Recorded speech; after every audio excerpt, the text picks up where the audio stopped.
शुरुआत एक घटना के साथ करना चाहूंगी। एक बार एक महात्मा जंगल के अंदर कुटिया में रहते थे, जिसके पास एक धोती थी और कुछ भी नहीं, और जो भी खाना मिलता अनासक्त भाव से खाना खाते और अपना गुजारा चलाते थे। इस प्रकार गुजारा चलाते चलाते मन में कोई प्रकार की चिंता नहीं, मन में किसी प्रकार की इच्छा नहीं, कामना नहीं। इस प्रकार करते करते काफी वर्ष व्यतीत हो गए। तो एक बार उस महात्मा जी के मन में एक दूसरी धोती प्राप्त करने की इच्छा हुई कि स्नान करने में थोड़ा इजी हो जाएगा, एक ही जगह दो धोती होगी तो। और भक्त लोगों ने उनकी मांग को पूर्ण कर दिया। और जिस जंगल में जो कुटिया थी जिसमें सन्यासी रहते थे, वहां पर चूहों का उपद्रव था। और सन्यासी के मन में एक चिंता हो कि धोती आ गई, अब उसकी सुरक्षा करना, उसकी संभाल करना, व्यक्ति कितनी संभाल रख सकता है। और भक्ति भाव में पूरा समय व्यतीत करने वाले सन्यासी अब एक धोती दूसरी आ गई। अब सोचा कि एक बिल्ली और ले लेते हैं तो चूहों से छुटकारा मिल जाएगा। और सन्यासी ने क्या किया, एक बिल्ली को खरीद लिया और बिल्ली अपने पास रख ली। जो चूहों की जो समस्या थी वो समस्या पूर्ण हो गई। अब बिल्ली तो पास में आ गई, अब बिल्ली को किसकी जरूरत, बिल्ली को चाहिए दूध। अब क्या किया जाए, अब बिल्ली की इच्छा पूर्ण करनी थी। अब सन्यासी ने क्या किया, एक गाय खरीद। गाय तो खरीद तो ली, लेकिन अब जब गाय खरीदी है तो गाय को क्या चाहिए, पानी चाहिए, चारा चाहिए, साफ सफाई चाहिए, और उसको दूध निकालने वाला भी तो चाहिए। और सन्यासी ने क्या किया, एक बेटी से शादी की। और शादी करने के बाद बच्चे हो गए। यानी सन्यासी कैसे थे, पहले एकदम हल्के थे, हल्के से कैसे बन गए, भारी बन गए। शुरू तो किया था रोजा, पर बनना पड़ गया नमाज। एक वस्तु की प्राप्ति के लिए पूरा संसार बसा दिया। यानी जो वस्तु है, वस्तु से व्यक्ति क्या बन जाता है, भारी बन जाता है। आज हम चर्चा कर रहे हैं लाघव धर्म की। लाघव का अर्थ है हल्कापन। यदि व्यक्ति की हल्कापन किसको कहते हैं, व्यक्ति की जो कामना है वो कामना के ऊपर नियंत्रण हो। वो दो प्रकार का होता है, बाह्य नियंत्रण और आभ्य नियंत्रण, अंदर का नियंत्रण होना चाहिए। इस प्रकार चार विकल्प बनते हैं। पहला विकल्प है, कुछ लोग ऐसे होते हैं अंदर से हल्के, बाहर से भारी होते हैं। कुछ लोग ऐसे होते हैं बाहर से तो भारी होते हैं, अंदर से हल्के होते हैं। लेकिन कुछ लोग ऐसे होते हैं अंदर से भारी और बाहर से भी भारी। लेकिन कुछ लोग ऐसे होते हैं अंदर और बाहर दोनों से हल्के होते हैं। तो सबसे पहली बात है, अंदर से हल्का, बाहर से भारी, वो कौन हो सकता है। अंदर से तो हल्का है, यानी जो कसाय होने चाहिए, क्रोध, अहंकार, ईर्ष्या, घृणा, वो तो कम है, लेकिन परिग्रह इतना रखते हैं, बाहर से भारी। दूसरे लोग होते हैं, वो क्या होते हैं, बाहर से तो हल्के लेकिन अंदर से भारी होते हैं। यानी अंदर क्या होता है, उसके अंदर क्रोध, मान, माया, लोभ होता है, बाहर से हल्के होते हैं, इतना परिग्रह नहीं रखते हैं। लेकिन कुछ लोग ऐसे होते हैं कि अंदर और बाहर दोनों से हल्के होते हैं। लेकिन कुछ लोग अंदर से भी कसाय और बाहर से भी इतना परिग्रह। इस प्रकार जो साधक होता है, उस साधक को क्या करना चाहिए, कोई भी साधक है तो पदार्थ के प्रति इतना आकर्षण नहीं होना चाहिए, यदि पदार्थ के प्रति आकर्षण है तो वो साधक बाहर से हल्का नहीं बन सकता। यानी परिग्रह इतना नहीं रखना चाहिए। उपासक दशा में भगवान महावीर ने 10 श्रावकों का उल्लेख किया है। प्रमुख 10 श्रावक थे। उसमें सबसे पहले श्रावक थे आनंद श्रावक। आप लोगों ने नाम सुना होगा कि आनंद श्रावक वाणिज्य नगर में कोलार समीप वेश में रहने वाले, जिनके पास कितनी प्रॉपर्टी, 12 करोड़ स्वर्ण मुद्रा उस समय में, 40,000 गाय, बहुत सारे गोकुल। जब भगवान महावीर का निग्रह भगवान का प्रवचन सुना और प्रवचन सुनते सुनते मन में श्रद्धा और प्रतीति जागृत हो जाती है और श्रद्धा और प्रतीति जागृत होते ही आनंद श्रावक क्या करते हैं, 12 व्रत स्वीकार करते हैं और 12 व्रत इतनी सारी प्रॉपर्टी फिर भी संकल्प किया, मैं अपने निमित्त से 2 जोड़ी कपड़े, 2 टॉवल, 2 कुंडल से ज्यादा नहीं रखूंगा। यानी उनके पास है लेकिन मैं अपने निमित्त में इससे ज्यादा यूज नहीं करूंगा। आचार्य श्री तुलसी ने एक सूत्र दिया, अर्जन के साथ विसर्जन हो। व्यक्ति कितना कमाता है, अर्जन करता ही रहता है, लेकिन अर्जन के साथ क्या होना चाहिए, विसर्जन होना चाहिए, कुछ होना चाहिए। यदि आपके पास कोई संपत्ति है तो इसका 3 प्रकार से उपयोग हो सकता है। एक तो आप उसका भोग करो, मौज मस्ती में उसका यूज करो। दूसरी बात है आप उसको दान करो और तीसरी बात है या तो नष्ट हो जाएगा, दवा दारू चोरी में। अब जो भी धन है उसका 3 ही उपयोग हो सकता है।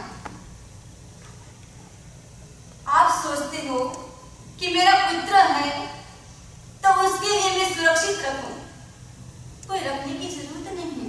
यदि आपका पुत्र सुपुत्र है तो अपने आप कमा लेगा, यदि आपका पुत्र सुपुत्र नहीं है तो आपने जो संपत्ति रखी है उसको भी बर्बाद कर देगा। इसलिए परिग्रह रखने की जरूरत नहीं है। कुछ वर्षों पहले हम 4 स्वामीजी उज्जैनी नगरी में गए और उससे पहले एक त्रिवेणी नाम का एक मंदिर आता है, वहां पर नवग्रह की मूर्ति है, 3 नदियों का संगम स्थान है। हम नवग्रह की जो मूर्ति थी, मंदिर था, उसको हम देख रहे थे। काफी लोग आए हुए थे उसको देखने के लिए। जैसे हमने देखा कि नवग्रह का भी अपना प्रभाव है।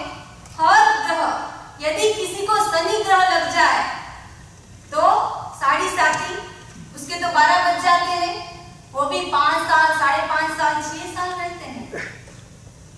यानी 9 ग्रह के बाद एक 10वां ग्रह कौन सा है पता है आपको? परिग्रह। वो है परिग्रह तो ऐसा लगा हुआ है, 9 ग्रह तो कुछ समय तक आपके साथ रहते हैं। कितने? 2 साल, 4 साल, 5 साल, 10 साल। लेकिन परिग्रह नाम का एक ग्रह कैसा है, वो जब तक व्यक्ति जीता है तब तक उसके साथ रहता है। इसलिए अपेक्षा है व्यक्ति को क्या करना चाहिए, परिग्रह कम करना चाहिए।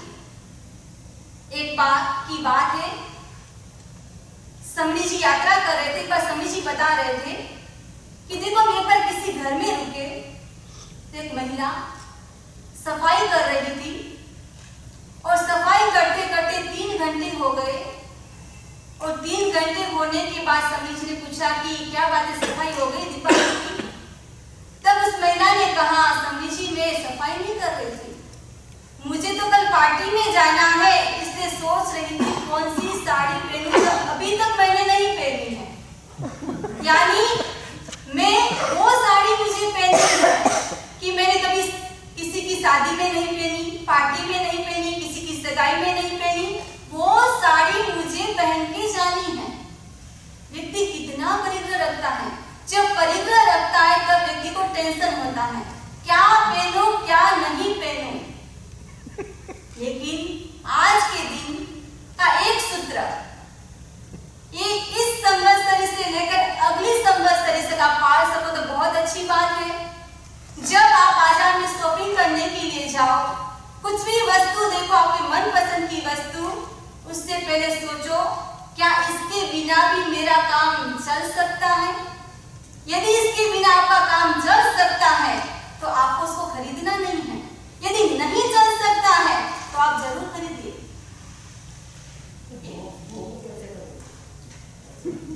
पैसे का आप दान दे सकते हो, कुछ भी कर सकते हो।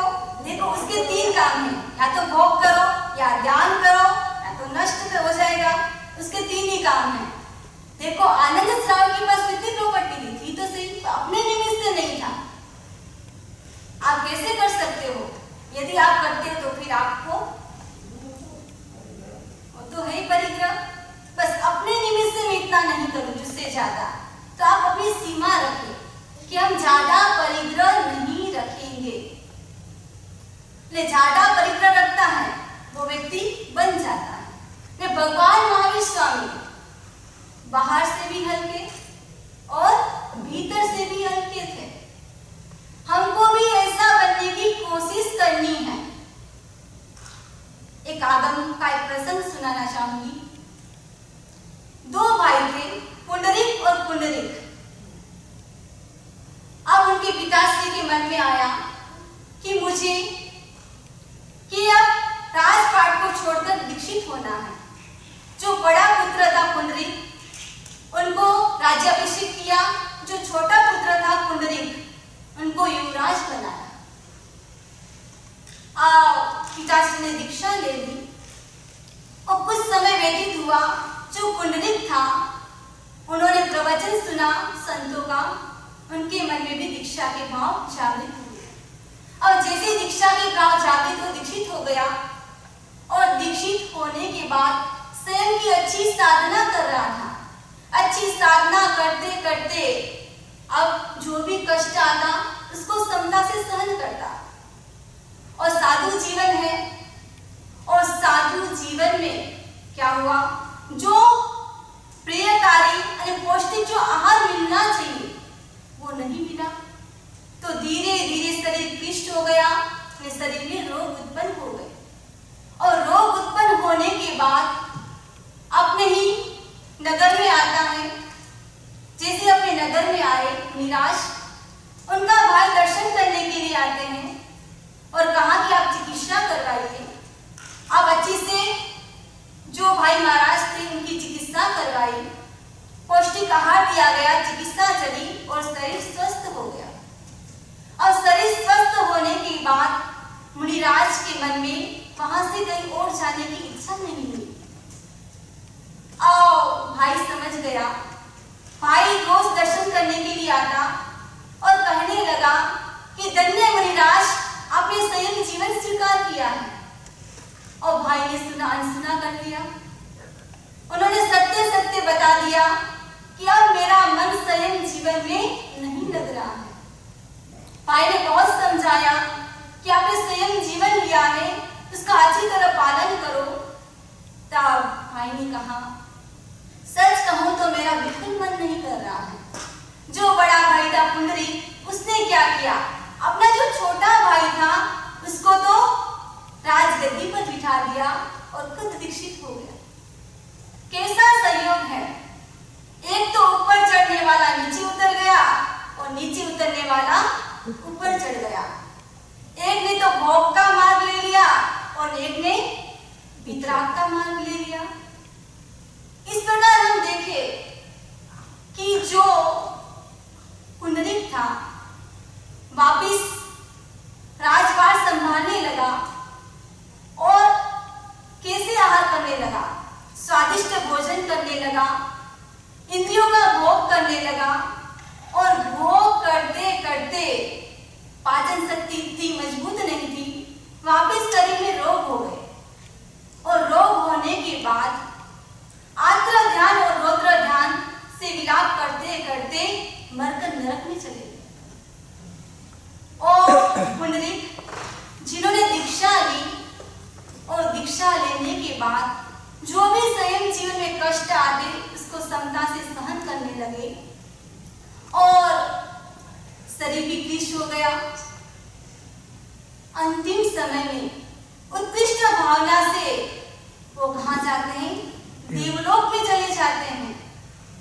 इस प्रकार हमने देखा कि एक जीव ऊपर से नीचे गया और एक नीचे से ऊपर चला गया, यानी एक तो भारी से हल्का बन गया और एक हल्के से भारी बन गया।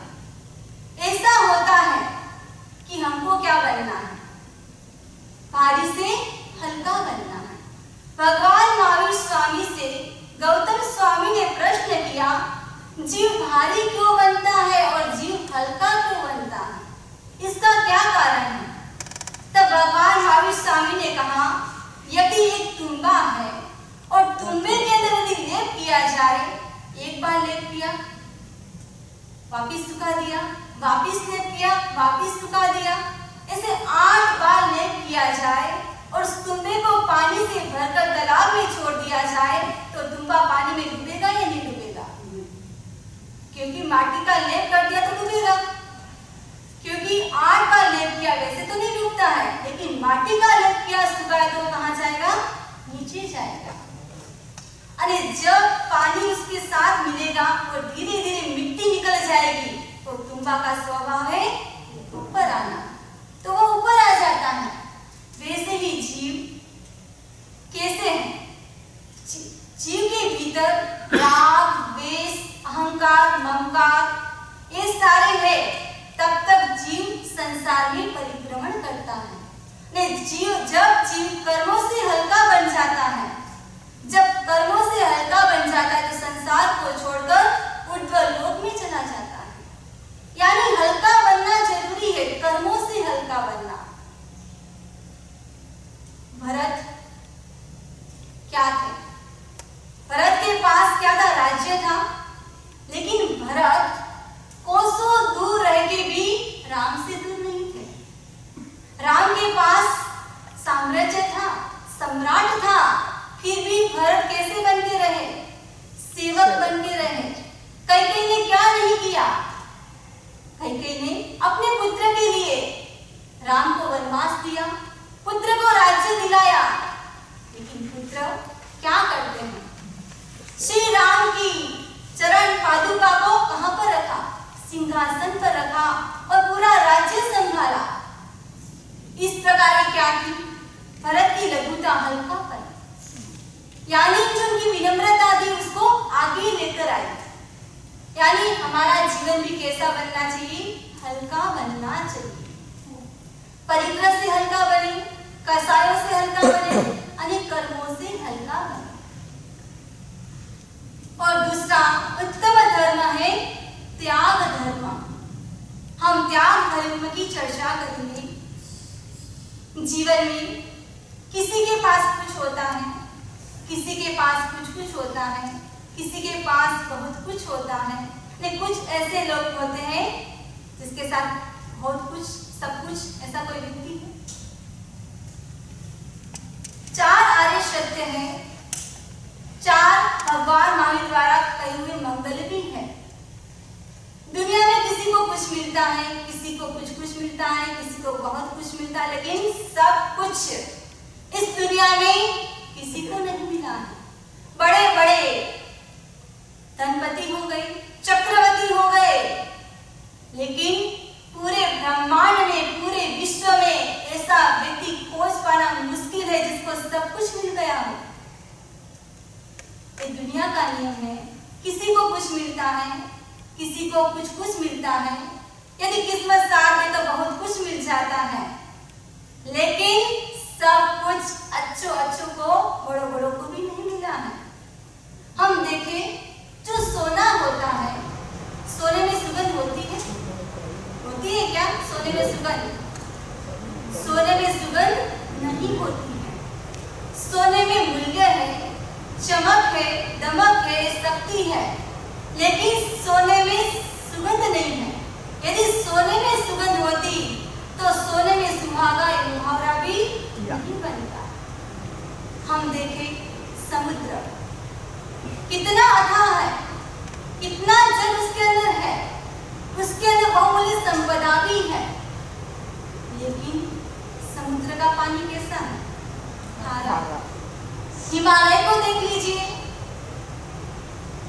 पर्वत, जो हिमालय पर्वत दुनिया भर में मशहूर है, उसके ऊपर जाओ तो जड़ी बूटियों का अक्षय भंडार है, लेकिन हम देखें हिमालय गंगा जैसी नदी का उद्गम स्थल है, लेकिन हिमालय में पर्वत में क्या नहीं होती? सीढ़ियां नहीं होती। आकाश को देख लीजिए, कितना विशाल आकाश है, ऊपर दिख रहा वही आकाश नहीं है, जब जहां पर हम बैठे हुए हैं वो भी आकाश है।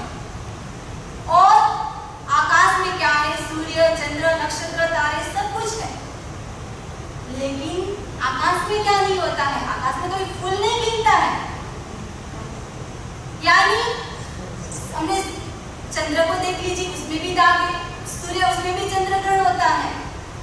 दुनिया में किसी को कुछ मिलता है, किसी को कुछ मिलता है, किसी को बहुत कुछ मिलता है, लेकिन सब कुछ दुनिया में भरत चक्रवर्ती इतना बड़ा राजा, जिनके पास 96,000 रानियां, 32,000 राजा जो मुकुट सहित उसके चरणों में नतमस्तक होते थे, जिनके पास 9 निधियां और 14 क्या होते हैं? उनके पास रत्न होते हैं, 7 केंद्रीय रत्न और 7 पंचेंद्रीय रत्न। इतनी सारी संपदा, वैभव, सत्ता, फिर भी बाहुबली के युद्ध के सामने उनका अभिमान भी भंग हो गया। और चक्रवर्ती की इतनी सारी रानियां में होती है महारानी पटरानी, जिसको कहते हैं श्रीदेवी, और उसके पास देवों से भी देवियां उसकी सेवा में रहती है, सर्वांग सुंदर ऐसी देवी श्रीदेवी, लेकिन वो भी पुत्र को जन्म नहीं दे पाती है। यानी देखें तो दुनिया में सब कुछ किसको मिला है? किसी को कुछ, किसी को कुछ, किसी को बहुत कुछ, लेकिन सब कुछ पाने के लिए सब कुछ होना पड़ता है। भगवान महावीर के जीवन को देखिए, उन्होंने सब कुछ छोड़ दिया। जब व्यक्ति सब कुछ छोड़ता है, उसको सब कुछ मिल जाता है। किसी ने कहा कि भगवान आपने सब कैसे छोड़ा? वस्त्र छोड़ दिए, परिवार छोड़ दिया, राज्य छोड़ दिया। भगवान ने कहा मैंने कहाँ छोड़ा? मैंने तो कुछ भी नहीं छोड़ा। जैसे जन्मा था वैसे ही तो रूप धारण किया। नहीं, आपने सब कुछ छोड़ा, वस्त्रों को छोड़ा, राज्य को छोड़ा, परिवार को छोड़ा। तब भगवान ने कहा कि देखो, वस्त्र प्रकृति के थे, प्रकृति ने ले लिया। धन वैभव था, वो भी क्या था? पुरुषार्थ से आया था, पुरुषार्थ ने ले लिया। और राज्य सहयोग था, वो सहयोग ने ले लिया। मेरा क्या था? व्यक्ति कितना अभिमान करता है जब इस दुनिया से जाने की स्थिति में होता है। मैं इतना छोड़ के चला गया। ये आप क्या लेके आए थे? आप ऑर्डर में सब छोड़ के चला गया, क्या है आपका? यानी जो व्यक्ति सब कुछ छोड़ता है, उसको सब कुछ मिल जाता है। यानी संयम जीवन अंगीकार करना हर किसी के बस की बात भी नहीं है। कौन छोड़ सकता है संयम जीवन? इस प्रकार उत्तराधर सूत्र के अंदर भगवान महावीर स्वामी ने कहा है, त्यागी कौन और त्यागी कौन? वत्त गंध अलंकारम इत्यो शरणाणीय अचंदा जेन भुंजन्ति नसे चाइति उच्चै। जे कंदे बिये बोए लति रिपिट्टी कोई साइने चाहिए बोए सेमु चाइति उच्चै। और जिसके पास स्त्री, वस्त्र, अलंकार नहीं है, वो रोज छोड़ दे, वो कोई बड़ी बात नहीं है। और जिसके पास सब कुछ उपलब्ध है, यदि वो व्यक्ति छोड़ दे तब तो बड़ी बात है। एक थाणक सूत्र के अंदर 4 पुरुष का उल्लेख मिलता है। 4 प्रकार के पुरुष होते हैं। एक होते होते हैं मोम के गोले के समान, यानी मोम के मृदु होते हैं। दूसरे प्रकार के पुरुष होते हैं लाख के गोले के समान दृढ़ होते हैं। तीसरे प्रकार के पुरुष होते हैं काष्ठ के गोले के समान दृढ़तर होते हैं। और चौथे प्रकार के पुरुष होते हैं मिट्टी के गोले के समान दृढ़तम होते हैं। 4 युवक मुनिराज के पास गए, प्रवचन सुना और प्रवचन सुनते ही वैराग्य उत्पन्न हो गया। और चारों युवक मुनिराज के पास गए और कहा कि हमको दीक्षित कर दो। मुनिराज ने कहा, दीक्षा लेना कोई नानी माँ का घर नहीं है। पहले अपने आप को तंटो लो, अपनी परीक्षा करो, फिर दीक्षा की बात करना। चारों युवक प्रवचन से बाहर पंडाल में खड़े थे। कुछ लोगों ने बात सुनी और कुछ युवक बोलने लगे, भाई बहन कि देखो बिजनेस करने से जी चुराते हैं, इसलिए दीक्षा लेने की बात कर रहे हैं। अब 4 युवक में से किसी एक युवक ने सुना और दीक्षा का विचार छोड़ दिया। 3 मजबूत रहे, घर पर गए और घर पर जाते ही एक ने अपने माता पिता से कहा, मुझे स्वयं जीवन अंगीकार करना है। माता पिता ने कहा, खबरदार, आज के बाद ऐसी बात कही, साधु के ठिकाने जाते तो साधु तो ऐसी ही बातें करते हैं। अब तुम अपनी पत्नी को लेकर घर से बाहर निकल जाओ। जब ये बात माता पिता से सुनी तब उस युवक ने भी अपना मन विचार छोड़ दिया कि मुझे दीक्षा नहीं देनी। और तीसरा युवक अपनी पत्नी के पास जाता है और पत्नी के पास गया और कहा कि मुझे दीक्षा लेनी है। पत्नी ने कहा, यदि दीक्षा लेनी ही थी तो शादी क्यों की? बच्चे को संभालो, यदि आपने दीक्षा ली तो मैं कुएं में जाके मर जाऊंगी। और तीसरा युवक भी अपना विचार बदल गया। 3 युवक, जो पहला युवक कैसा है, मोम के गोले के समान, यानी सूर्य के प्रकाश से पिघल जाएगा और सूर्य का प्रकाश लेगा और पिघल गया। और दूसरे प्रकार का युवक कैसा है, लाख के गोले के समान, अग्नि का थोड़ा सा उनको स्पर्श हुआ और उस स्पर्श से पिघल गया। और तीसरा युवक कैसा है, जो अग्नि के अंदर डाला काष्ठ को और वो पिघल गया। लेकिन जो चौथा युवक, ना तो किसी व्यक्ति से पिघला, न माता पिता से पिघला और न पत्नी से पिघला, अच्छी तरह उत्तर दे दिया, जो मिट्टी का गोला होता है, यदि आप उसको अग्नि में डालो तो अधिक मजबूत हो जाता है। जो व्यक्ति दृढ़ रहता है वही व्यक्ति आगे बढ़ सकता है। दीक्षा के अनेक निमित्त बन सकते हैं। हर व्यक्ति के अलग अलग निमित्त होते हैं। किसी को कैसे निमित्त, जो मनुष्य है के पास बहुत सारी शक्ति है, वो चिंतन कर सकता है, ज्ञान को प्राप्त कर सकता है।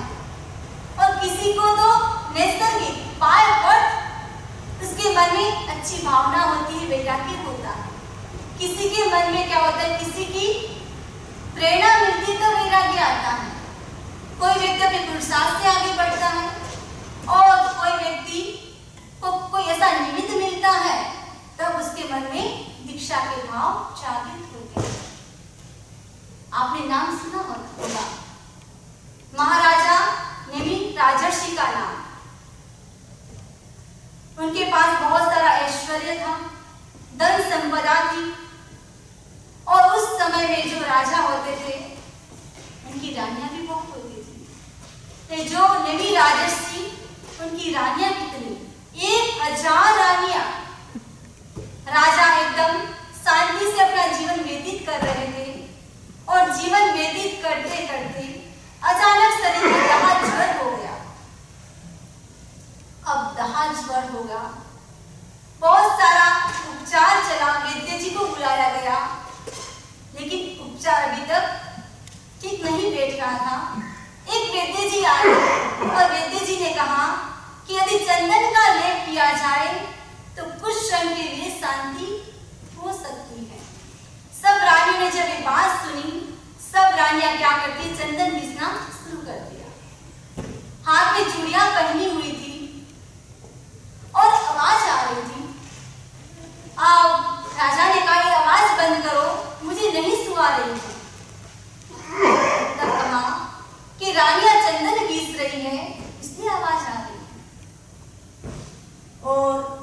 ये बात क्या हुआ? आवाज बंद हो गई। राजा ने कहा क्या बात है? चंदन घिसा नहीं जा रहा है।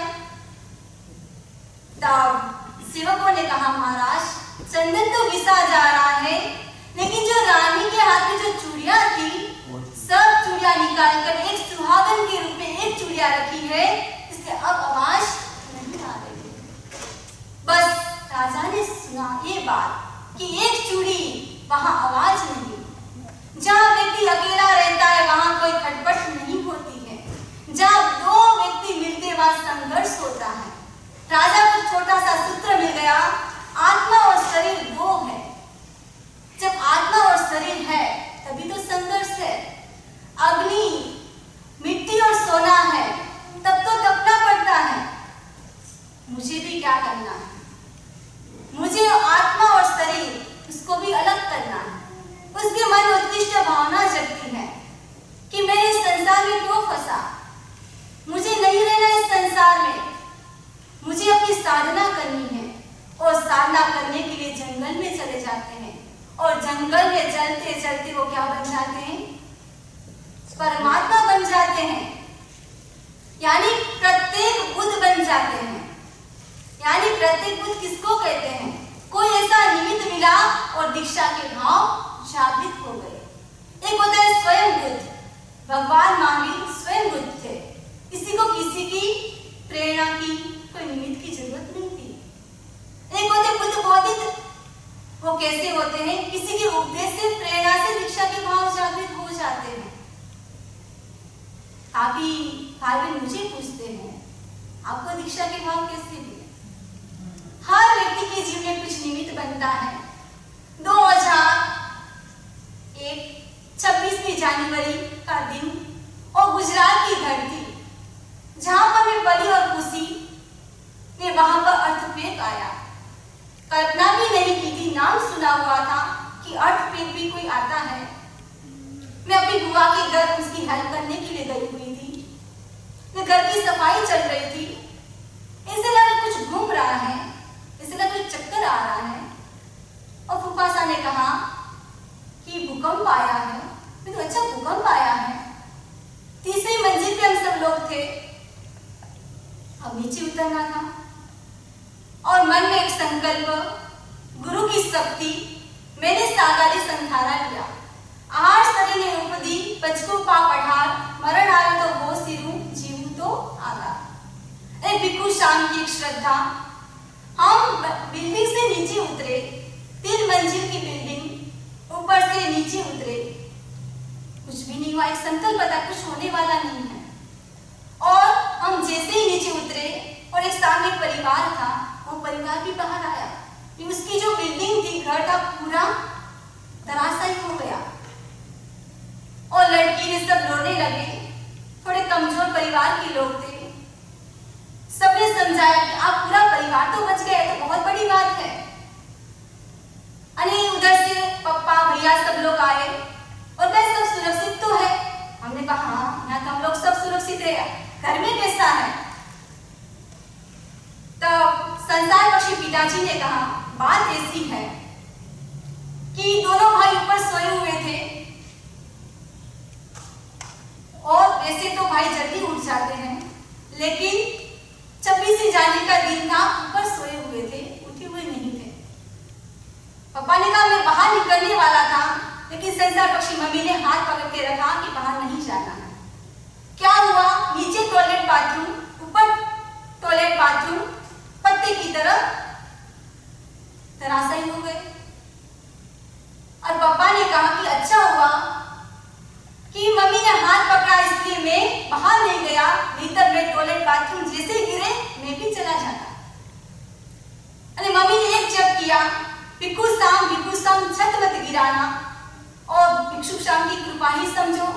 दोनों भाई ऊपर सोए हुए थे, छत भी नहीं गिरी और पूरा परिवार बच गया।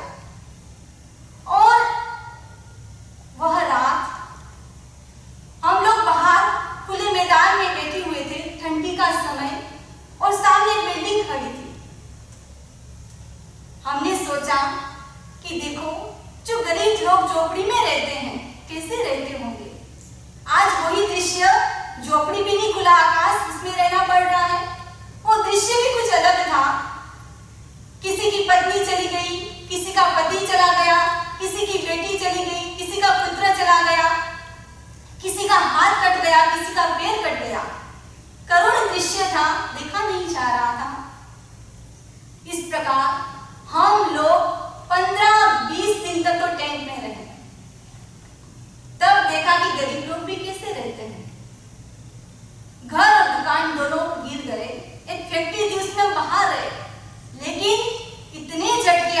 इतने झटके आते, सोचा अभी चले जाएंगे, क्या पता कब मृत्यु हो जाए। 6 महीने तक बाहर टेंट में ही रहे, अंदर भी नहीं जाते थे। ठीक है, थोड़ी देर गए, बाहर सोते थे। तब मेरे मन में विचार आया कि क्या पता वापिस भूकंप आया और मैं चली गई। मैंने सोचा मुझे भी इस संसार में नहीं रहना, मुझे भी अपनी आत्मा का कल्याण करना है। और मेरी और भी घटना है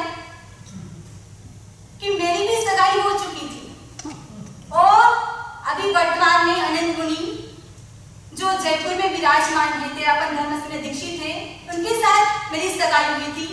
हम दोनों ने, उनकी मुझे प्रेरणा मिली थी, इच्छा तो थी सजोड़े दीक्षा ले, तब मेरे भाव नहीं थे, पर जैसा एक दूसरा और निमित्त मिला और मेरे मन में वैराग्य के भाव जागृत हो गए। इस प्रकार हर व्यक्ति को कुछ ना कुछ निमित्त मिलता है, तब व्यक्ति दीक्षित हो जाता है। दीक्षा लेना बहुत बड़ी बात है। अभी देखो, चेन्नई में आचार्य श्री महासमण जी का चातुर्मास, उस चातुर्मास के दौरान चेन्नई की लड़की जो दीक्षित थी साध्वी के रूप में, उनका पूरा परिवार, उसने अपनी बहन को तैयार किया। जैसे बहन को तैयार किया तो उसके साथ भाई तैयार हो गया, और जैसे भाई को तैयार किया और माता पिता तैयार हो गए। पूरा परिवार, इतनी सारी प्रॉपर्टी, 3-4 करोड़ की प्रॉपर्टी, पूरी प्रॉपर्टी संस्था को दे दी। यानी किसी को कुछ ना कुछ निमित्त मिलता है, प्रेरणा मिलती है, तब व्यक्ति के मन में वैराग्य के भाव जागृत हो जाते हैं। इस प्रकार एक मैं कबीर की घटना बताना चाहूंगी। कबीर जी बहुत बड़े विद्वान थे और कबीर जी ने बहुत सारे दोहे लिखे, 2-2 लाइन के दोहे, जो जीवन को परिवर्तित कर सकते हैं। एक बार कबीर जी चल रहे थे, साथ में उसकी पत्नी थी। कबीर जी आगे चल रहे थे, पत्नी पीछे चल रही थी। और कबीर जी जैसे ही आगे चल रहे थे, कबीर जी ने देखा एक सोने का हार पड़ा हुआ है, सोने का हार। अब कबीर जी के मन में आया कि पत्नी पीछे आ रही है, और पत्नी के मन में, लेडीज के मन में होता ही है, कुछ भी मिल जाए, खाना नहीं मिले तो चलता है, आभूषण मिल जाए, कपड़े मिल जाए तो मन आसक्त हो जाता है। तो कबीर जी ने सोचा, हो सकता है कि पत्नी के मन में से उठाने की भावना आ जाए। कबीर जी नीचे झुके और हाथ में रेत ली और उसके ऊपर डाल दी। पत्नी भी बहुत बड़ी होशियार थी और तेज गति से आगे आई और पूछा, क्या बात है, आप क्या कर रहे थे? कुछ नहीं, घर पर चलो। नहीं, घर पे नहीं, मुझे बताओ क्या कर रहे थे, हाथ में रेत कैसे है? बोले कुछ नहीं, चलो चलो, एक चर्चा बाद में करेंगे। नहीं, तुम बताओ कि आप क्या कर रहे थे, क्या कांटा लग गया था, इसलिए नीचे झुके थे? तो मैं निकाल देती हूँ, मुझे सही सही बताओ आप क्या कर रहे थे। स्त्री हट होती है, 3 प्रकार की हट होती है, एक बालक की हट, एक राजा की हट और एक स्त्री हट। वो आप सब लोग समझते हो। अब कबीर जी को भी उनके सामने झुकना पड़ा और कबीर जी ने कहा कि सोने का हार नीचे पड़ा था, मैंने सोचा कि तुम देखोगी और तुम्हारे मन में आसक्ति की भावना जगेगी, इसलिए मैंने उसके ऊपर रेत डाल दी। तो उसकी पत्नी क्या बोलती है, मैंने सोचा कि आप तो सन्यासी हो, आपकी दृष्टि में मिट्टी और सोना में क्या फर्क? मेरी दृष्टि में तो मिट्टी भी मिट्टी है, सोना भी मिट्टी है। आप सोने को सोना समझ रहे हो और मिट्टी को मिट्टी समझ रहे हो। कौन आगे है? उनकी स्त्री 4 कदम आगे थी, यानी किसी के प्रति कोई आसक्ति का भाव नहीं। आचार्य श्री महाप्रज्ञ जी यात्रा कर रहे थे। यात्रा के दौरान एक सरदार जी आए और एक डब्बा खोल के बैठ गए, और जैसे ही डब्बा खोलकर बैठ गए, महाप्रज्ञ जी ने पूछा, क्या बात है भाई, कि मैं आपको बेराना चाहता हूँ। गुरुदेव ने कहा, आज तुम कुछ नहीं ले सकते? तो उस भाई ने कहा, कुछ तो लेना पड़ेगा। गुरुदेव ने कहा आज तो कुछ नहीं ले सकते, यदि मैं इतना भी लिया तो इतना भी खाने वाले आज कोई नहीं है, क्योंकि तपस्या है, साधु को रखना नहीं होता है। तो उस भाई ने कहा, क्या कहा, कोई बात नहीं महाराज, इसके ऊपर आप हाथ रख दीजिए। गुरुदेव ने हाथ रख दिया। वस्तु कोई बड़ी नहीं होती है, लेकिन भावना बहुत बड़ी होती है। आप भी देवता को प्रसाद चढ़ाते हो, प्रसाद तो कितना चढ़ाते हो, इतना सा चढ़ाते हो, लेकिन जो चढ़ाता उसके पास ज्यादा रहता है। राजस्थान में तो सवा मणि की बात चलती है, हनुमान जी को सवा मणि चढ़ा, 2 लड्डू चढ़ाते हैं, रहता तो आपके पास ही है।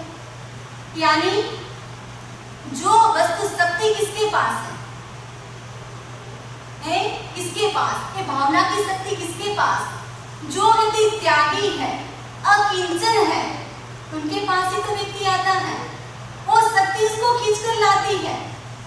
जिसके पास कुछ है, क्या उसके पास कोई व्यक्ति जाता है? अरे जिसके पास कुछ भी नहीं है, जिसके पास भवन नहीं है, सेंटर नहीं है, कुछ प्रॉपर्टी नहीं है, उसके पास ही तो लोग जाते हैं। जिसके पास कुछ भी नहीं, उसके पास बहुत कुछ है। एक बार आचार्य के मन में प्रश्न हुआ कि 3 लोक का स्वामी कौन? कौन 3 लोक का स्वामी? पहले के जमाने में क्या होता था कि कोई राजा एक देश का क्या होता था, राजा कहलाता था। आज के शासन में देखें तो भारत में जो भारत का राष्ट्रपति वो शासन करता है, पाकिस्तान में पाकिस्तान का राष्ट्रपति शासन करता है, चीन में चीन का राष्ट्रपति शासन करता है। ऐसा कौन सा व्यक्ति जो तीनों लोगों का स्वामी? आज की तारीख में ऐसा व्यक्ति मिलना मुश्किल है। 3 लोग की बात तो दूर है, पूरा विश्व का भी स्वामी कोई अकेला एक व्यक्ति नहीं है। 3 लोग किसको कहते हैं? पृथ्वी लोक, मध्य लोक और अधोलोक। ऐसा स्वामी कोई भी नहीं है। अब मन में प्रश्न चला कि 3 लोक का स्वामी कौन हो सकता है? 3 लोक का स्वामी तो वही हो सकता है जो सब कुछ छोड़ दे, जो अकिंचन बन जाए। लेकिन क्या किसी से छूटता है? किसी से छूटता नहीं है। उसको भी व्यक्ति पाने की कोशिश करता है, वो मिल जाए, वो मिल जाए। एक राजा के मन में विचार आया कि मेरा भी गुरु होना चाहिए। एक गुरु भी कैसा? ऐसा गुरु होना चाहिए जिसकी गुरु की शरण में जाना है। राजा का गुरु भी ऐसा वैसा तो नहीं होगा। मेरा गुरु ऐसा होना चाहिए जिसके पास बहुत बड़ा आश्रम हो। पूरे गांव में घोषणा करवा दी, जिस महात्मा के पास बड़ा आश्रम होगा वो मेरा गुरु होगा। घोषणा हो गई। पहले के जमाने में इतना बड़े आश्रम तो नहीं होते थे, लेकिन घोषणा हो गई। अब घोषणा होने के बाद राज दरबार में बहुत बड़े महात्मा आने लगे, लाइन खड़ी हो गई। सबको उद्देश्य पता था, जिसके पास आश्रम बड़ा वो राजा उसको गुरु बनाएंगे। अब क्या हुआ? एक महात्मा ने कहा मेरे पास 100 एकड़ की जमीन है और 100 एकड़ की जमीन एक किनारे से दूसरे किनारे जाना है तो घंटों लग जाते हैं। और दूसरे महात्मा ने कहा मेरे पास 500 करोड़ की एकड़ की जमीन है। अब तीसरे ने बोला मेरे पास 100 करोड़ एकड़ की जमीन है और उसको घूमना हो तो गाड़ी सब कुछ चाहिए तभी घूमा जा सकता है। बहुत सारे महात्मा आए हुए थे, सब अपनी अपनी बात बता रहे थे और उसमें एक सन्यासी बैठा था। वो सन्यासी अभी तक नहीं आया। अब राजा ने उसको बुलाया, क्या बात है, आपने अभी तक कुछ नहीं बताया। उसने कहा राजन, मेरा आश्रम कितना है बड़ा, उसको बताने के लिए आपको स्वयं चलना पड़ेगा। अब राजा को गुरु भी चुनना था। उसके चेहरे पे तेज भी था, तेज भी दिख रहा था। अब उसने सोचा कि मुझे गुरु चाहिए तो उस आश्रम को देखने के लिए भी जाना पड़ेगा। और राजा रेडी हो जाते हैं जाने के लिए।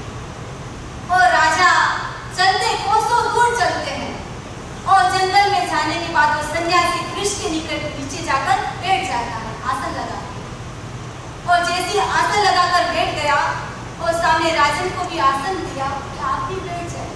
बोलिए आपका क्या प्रश्न है? तो क्या प्रश्न है? आप बताइए आपका आश्रम कितना है? बड़ा। तब उस सन्यासी ने कहा कि मेरा आश्रम नीचे पाताल ऊपर आकाश से लेकर पूरा मेरा आश्रम है। आपको मापना हो तो माप लीजिए कि मेरा आश्रम कितना है। जो व्यक्ति अकिंचन होता है उनके पास सब कुछ होता है, तब उस राजा ने भी उसको अपना गुरु बना लिया। तो हम देखें इस दुनिया में किसका मूल्य? जो व्यक्ति अकिंचन है, त्यागी है, उसकी इस तरह में सब जाने के लिए तैयार हो जाते हैं। आज का दिवस वाणी संयम दिवस है। यानी क्या करना है? वाणी का संयम होना चाहिए। एक बार एक लड़की मेरे पास आई और मुझसे पूछा, बताओ समरी जी, हमारी बॉडी में सर्वश्रेष्ठ अंग कौन सा? मैंने कुछ सोचा कि हमारी बॉडी में सर्वश्रेष्ठ अंग तो मुझे लगता है जीभ। जबान सर्वश्रेष्ठ है, तो ये बताओ कि हमारी बॉडी में सबसे बुरा अंग कौन सा है? तो मैंने कहा वो भी जीभ ही है। ये जीभ ऐसी है, यदि अच्छे अच्छे रिश्ते को भी बुरा बना सकती है। ये जीभ ही ऐसी है जो बुरे बुरे रिश्तों जो हुए हैं और सुई धागे का काम करके उसको अच्छा भी बना सकती है। ये जीभ यानी वाणी कैसी होनी चाहिए?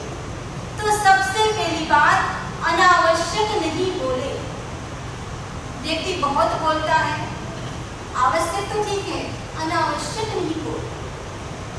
अकबर और बीरबल, अब सभा में जब अकबर और बीरबल हो, कुछ निर्णय करना हो, सब विद्वान लोग बोले, लेकिन जब तक बीरबल नहीं बोले तब तक अकबर को संतुष्टि नहीं होती। यानी अकबर तब बोलता है जब जरूरत हो, यानी अनावश्यक नहीं बोलना चाहिए। एक बार अकबर, बीरबल, हाजी और काजी चार इकट्ठे हो गए। अब सबने निर्णय लिया कि सब एक एक घटना बताएंगे, लेकिन जो घटना बताए उसमें सबको हाँ बोलना है। यदि किसी ने हाँ नहीं बोला तो ₹1,00,000 देना पड़ेगा। सबने शर्त स्वीकार कर ली। सबसे पहला नंबर आया अकबर का, और अकबर ने कहा, देखो मेरे जो दादा थे, मेरे दादा के पास इतने हाथी थे, इतने हाथी थे, एक हाथी की पूंछ को दूसरे हाथी से बांधो तो उसका छोर दिखाई नहीं देते, इतने हाथी थे। सबने बोला बात बिल्कुल सही है, यदि बात नहीं मानेंगे तो ₹1,00,000 देना पड़ेगा। सब स्वीकार कर लिया, बात बिल्कुल सही है। अब नंबर आया काजी का। काजी ने कहा कि देखो इतनी बारिश हुई, इतनी कि सब लोगों ने क्या किया, खेत में गए, बीज बोया, और बीज बोने के बाद बादल तो उड़ा है लेकिन बारिश नहीं हुई थी। सब लोग मेरे दादा के पास आए और कहा कि बारिश करो, और दादा ने ऐसा तीर चलाया कि आकाश में छेद हो गया, बारिश हो गई। सब लोगों ने कहा बात बिल्कुल सही है। अब किसका नंबर आया? हाजी का नंबर आया। हाजी ने कहा कि पूरा गांव मेरे दादा के पास आया और कहने लगा कि इतनी बारिश हो रही, इतनी बारिश को रोक दो, और मेरे दादा ने ऐसा तीर चलाया कि जो आकाश में छेद था वो बंद हो गया। सबने कहा बात बिल्कुल सही है। अब किसका नंबर आया? किसका नंबर? बीरबल का नंबर आया। बीरबल ने हाजी और काजी को कहा, देखो जो आपके जो बाप दादा है वो मेरे बाप दादा से ₹1,00,000 का कर्जा लिया हुआ है। उसने कहा बात बिल्कुल सही बोलो तो भी देना और गलत बोलो तो भी देना। अब उसने कहा देखो बात ऐसी है कि हमको अनावश्यक फालतू बातों में समय व्यर्थ नहीं करना चाहिए। जहाँ आवश्यक है वहां तो बोले, लेकिन अनावश्यक टाइम पास उसको चाहिए टाइम पास करने के लिए अनावश्यक बातें नहीं होनी चाहिए। जो आवश्यक हो तो ठीक है। अब सभा में था विवशता की क्रोध नहीं करना, और सन्यासी भी प्रवचन दे रहे थे कि गुस्सा नहीं करना। अब गुस्सा नहीं करना तो कुछ लोग बातें कर रहे थे। सन्यासी ने कहा बातें मत करो, प्रवचन सुनो। लेकिन लोग मान ही नहीं रहे थे, बातें कर रहे थे। सन्यासी को आ गया गुस्सा। प्रवचन चल रहा था गुस्से के ऊपर, तो प्रवचन देने वाला खुद भी गुस्सा करने लगा। आज का दिवस है वाणी दिवस, मौन संयम। यदि मैं मौन बोलती रहूं और आप मौन से सुनते रहो तो यानी आवश्यक ही वहां बोले, अनावश्यक नहीं बोले। और दूसरी बात है मधुर वाणी होनी चाहिए हमारी। जब भी बोले तब कैसा बोले, मीठा बोले। दो लड़के थे, 5वीं क्लास में पढ़ाई करते थे। बोलते तो सब हैं, बोलने की भी कला होती, कैसे बोलना। 5वीं क्लास का बच्चे दोनों फेल हो गए। और बच्चा स्कूल से घर पर गया और पिताजी ने देखा कि बच्चा तो फेल हो गया। पिताजी ने डांटना शुरू कर दिया कि तुम पढ़ाई करते ही नहीं हो। मैंने आपको कितनी बार कहा कि पढ़ाई करो, तुम तो टीवी देखते रहते हो, मेरे पैसे बर्बाद करते हो। बच्चे ने कहा कि जो पढ़ाई करता है वही तो फेल होता है। और उसके मन में किसकी भावना, विरोध की भावना आ गई कि मैं भी बदला लूंगा। अब दूसरा लड़का जो फेल हो गया वो भी घर पर गया। पिताजी ने देखा कि बेटा फेल हुआ है। पिताजी ने कहा बेटा कोई बात नहीं, इस बार तुम फेल हुए हो, अगली बार ज्यादा मेहनत करना, समर वेकेशन है उसमें थोड़ी मेहनत करना, मुझे लगता है तुम अगली बार जरूर पास हो जाओगे। ठीक है। बोलने की कला यानी व्यक्ति बोलकर भी अपने को जो अपना है इसको पराया बना लेता है। जो व्यक्ति अच्छा मीठा बोलता है उसको जो अपना है उसको भी अपना बना के रखता है। यानी हमको कैसा बोलना है, मीठा बोलो। व्यक्ति को कैसा बोलना है, धीरे बोलना, जोर से नहीं बोले, धीरे बोले। एक बार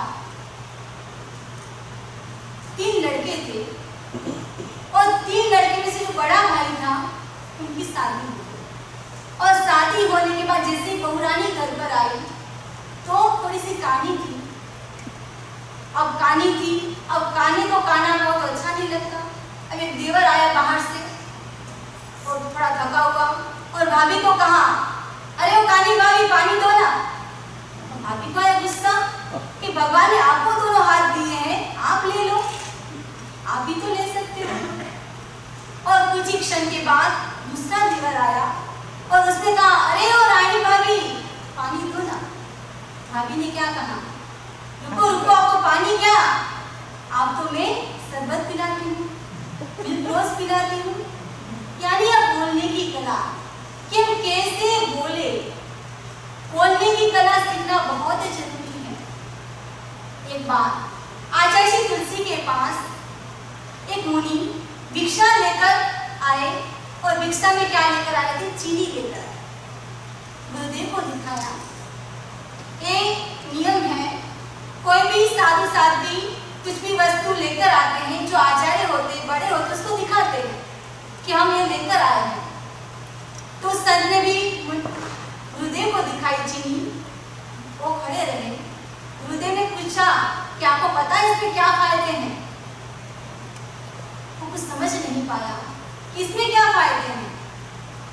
तब गुरुदेव ने कहा इसमें भी कितने सारे फायदे हैं। जो मिश्री होती है, चीनी होती है, उसकी क्या विशेषता होती है आप लोग बता सकते हो? सबसे पहली विशेषता जो मिश्री होती है उज्जवल होती है। यानी हमारा चरित्र भी कैसा होना चाहिए, उज्जवल होना चाहिए, पवित्र होना चाहिए। दूसरी बात, जो मिश्री होती है वो मिलनसारी होती है, जिसमें डालो उसमें मिल जाती है। दूध में डालो तो दूध में मिल जाएगी, शरबत में डालो तो शरबत में मिल जाएगी, चाय में डालो तो चाय में मिल जाएगी, यानी पानी में डालो तो पानी में भी घुल मिल जाएगी। हम जिस परिवार में रहें हम भी कोशिश करें उसमें भी घुल मिल जाए। आप बोल के समझी जी, बोलना बहुत आसान है लेकिन हर व्यक्ति को क्या करना है, कोशिश करनी है। कोशिश करने वाले की कभी हार नहीं होती। यदि व्यक्ति कोशिश करता है तो वो भी व्यक्ति कर सकता है। और तीसरी बात, जो मिश्री होती है वो कैसी होती है, मीठी होती है। सबको अच्छी लगती है, मीठी होती है, यानी हमको भी कैसा बनना है, मिश्री जैसा मीठा बनना। और मिश्री की और एक विशेषता वो क्या होती है, जो मिश्री होती है वजन में भारी होती है। वैसे तो हर मिश्री की बात कोई नहीं मानता है, यानी हमारी बात में भी क्या होना चाहिए, दम होना चाहिए कि वो व्यक्ति भी मानने के लिए तैयार हो जाए। ऐसे हमारी वाणी होनी चाहिए।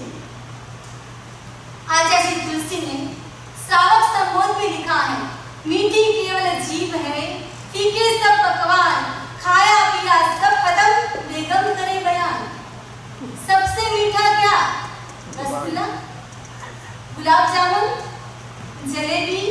सबसे मीठा क्या, वाणी। सबसे मीठी वाणी है।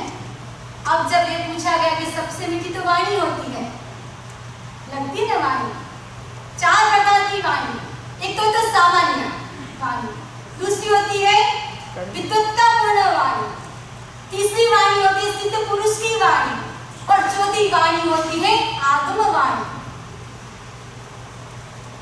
यानी 4 प्रकार की वाणी। एक सामान्य व्यक्ति बात करता है, एक विद्वज्जनों की वाणी होती है, महान मुनिराज की वाणी, एक सिद्ध पुरुष की वाणी, सिद्ध पुरुष भी जो परमात्मा से बात कहते हैं सिद्ध हो जाती है। एक होती है आगम वाणी, यानी आगम वाणी ऐसी है कि इस वाणी का हम जितना श्रवण कर सके उतना श्रवण करते रहे और अपने जीवन को अच्छा बनाए। इसी आशा विश्वास के साथ ओम और हम